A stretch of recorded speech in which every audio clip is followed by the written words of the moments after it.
बहुत समय पहले की बात है। एक घना जंगल था जिसका नाम था सुंदरवन। वहां हर पेड़, हर पत्ता, हर फूल की अपनी कहानी थी। उसी जंगल के एक ऊंचे साल के पेड़ पर रहती थी एक छोटी सी नीली चिड़िया जिसका नाम था चिन्नी। चिन्नी चिड़िया बहुत चंचल थी। वह सुबह सूरज की पहली किरण के साथ उठती, मधुर गीत गाती और पूरे जंगल में उड़ती रहती। उसे हर चीज से लगाव था, फूलों से, तितलियों से, हवा से और यहां तक कि बारिश की बूंदों से भी।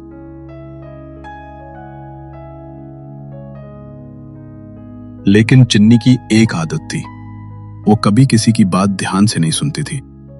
उसे लगता था कि वो सब जानती।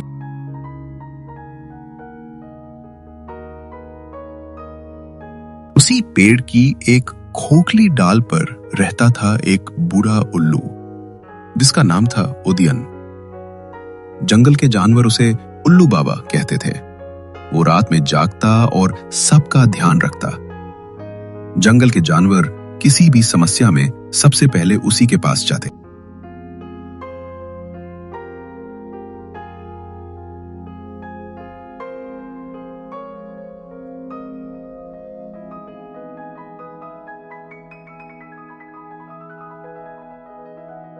उल्लू बाबा के पास ज्ञान का भंडार था।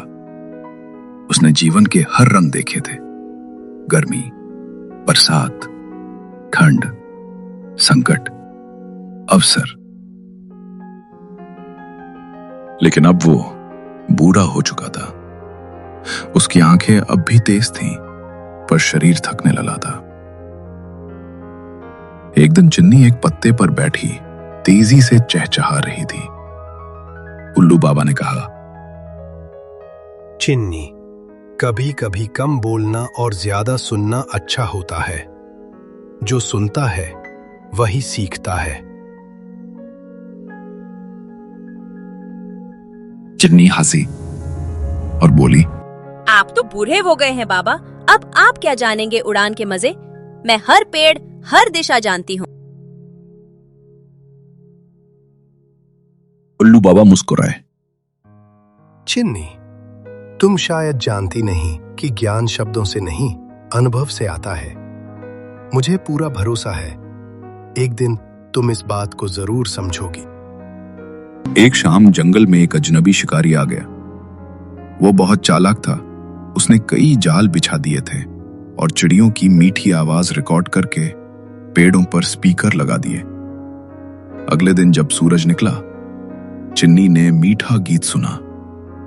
उसे लगा कोई नई चिड़िया आई है और वो बिना सोचे समझे उड़ पड़ी उसे खोजने। जैसे ही वो पास पहुंची, जोर की चटाक आवाज हुई और वो शिकारी के जाल में फंस गई। शिकारी खुश होकर बोला, आज तो अच्छा शिकार मिल गया।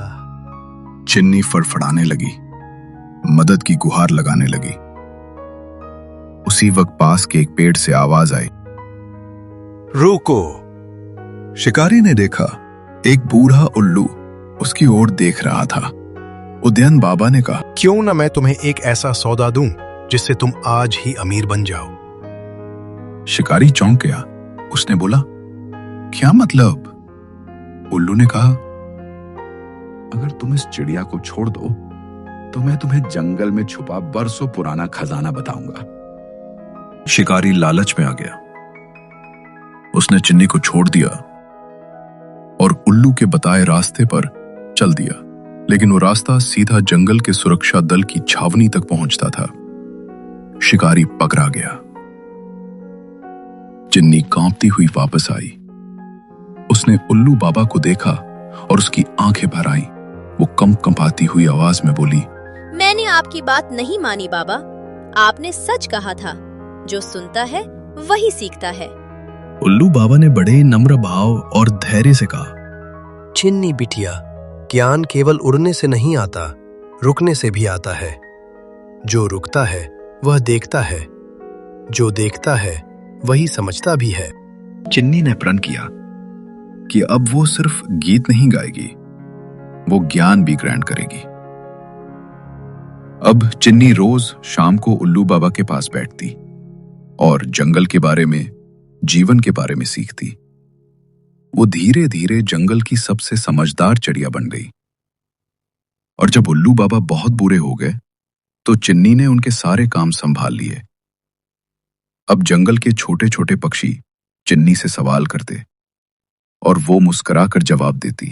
पहले सुनो, फिर सोचो, फिर बोलो, यही जंगल का असली मंत्र है। जंगल की पहली सभा हुई। अब जब चिन्नी समझदार हो चुकी थी, उसने जंगल में एक नई परंपरा शुरू की, जंगल सभा।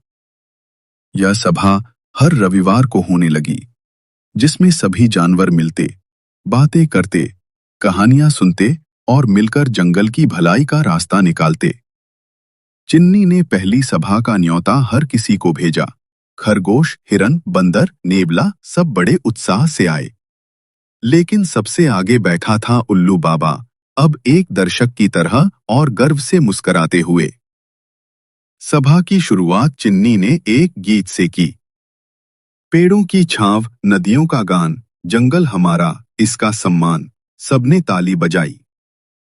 फिर चिन्नी ने सबको अपने अनुभव सुनाए, कैसे वह शिकारी के जाल में फंसी, कैसे बाबा ने उसे बचाया और कैसे उसने सीख पाई। एक दिन फिर से जंगल में एक नई मुसीबत आ गई और वह मुसीबत थी आग। एक दिन दोपहर के समय जंगल में हलचल मच गई। दूर किसी पेड़ से धुआं उठता दिखा। आग! आग! बंदर चीखा।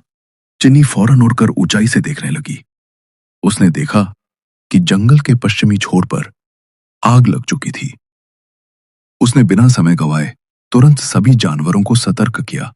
उल्लू बाबा ने शांति से कहा, पानी लाने वाले, पत्ते फेंकने वाले और छोटी चोंच वाले सबको उनके काम बांट दो। हम सब मिलकर ही जंगल को बचा सकते हैं। जानवरों की एक टीम बनाई गई। चिन्नी ने उड़कर दूर के तालाब से मदद मंगवाई। हाथियों ने अपनी सूंडों से पानी फेंका। बंदरों ने ऊपर से सूखी डालियां हटा दी और नेवलों ने जमीन पर आग फैलने से रोका।